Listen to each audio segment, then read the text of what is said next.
আমি আজকে বানাবো পোলিও ওগরে। তার জন্য আমি মশলা নিয়ে নিয়েছি। এখানে নিয়েছি আমি ছোলার ডাল, বিউলির ডাল, তারপরে তিল, কালো মরিচ আর শুকনা মরিচ, ধনে, গোটা ধনে আর মেথি, 1 চামচ হিং নেব। হ্যাঁ, এগুলো আমি সব রোস্ট করে মিক্সিতে মিক্স করে নেব। এই যে দেখুন, আমি একটা প্যান বসিয়ে দিলাম। এখন আমি মশলাগুলোকে একটু করে ভেজে নেব। প্রথমে আমি ডালগুলো দিয়ে দিচ্ছি, ছোলার ডাল দিয়ে দিচ্ছি, এরপরে বিউলির ডালগুলো দিয়ে দেব। এটাকে অল্প ভেজে নিব। এখন আমি এগুলো সব একে একে দিয়ে দিব।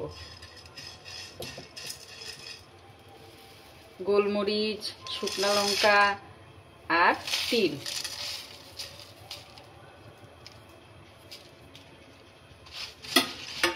এখন আমি এগুলো দিয়ে দেব।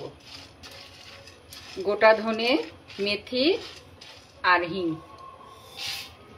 সব একসঙ্গে আমি একটু ভেজে নিব, তারপরে মিক্সারে গুঁড়ো করে নেব।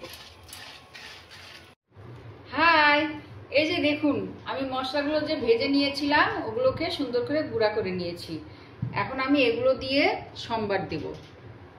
কারি পাতা, শুকনো লঙ্কা, সর্ষে, ছোলার ডাল, বিউলির ডাল আর একটু জিরা নিয়েছি। আর এখানে আমি নিয়েছি চীনাবাদাম, আর এখানে নিয়েছি একটু তিতুল, আর এখানে নিয়েছি একটু গুড়। সব দিয়ে আমি এখন এটাকে বানিয়ে নেব। এই যে দেখুন, আমি একটা প্যান বসিয়ে দিয়েছি। এখন এটাকে একটু তেল দিয়ে দেব। এখন আমি এগুলো সব সম্বার দেব। প্রথমে আমি কারি পাতাটা দিয়ে দিচ্ছি।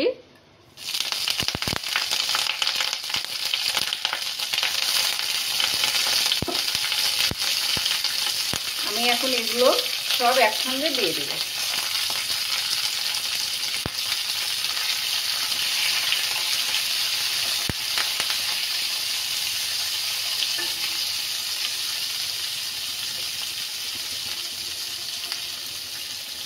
এরপরে আমি পাউডারটাও দিয়ে দিব।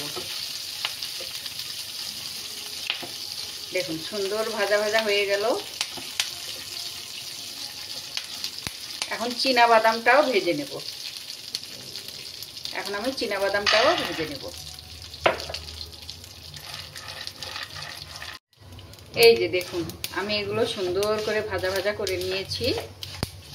এখন আমি এর মধ্যে তিতুল মিশ্রণটা দিয়ে দেব। এই যে আমি তিতুলটা ভিজিয়ে রেখেছিলাম, মিশ্রণটা এখন দিয়ে দেব।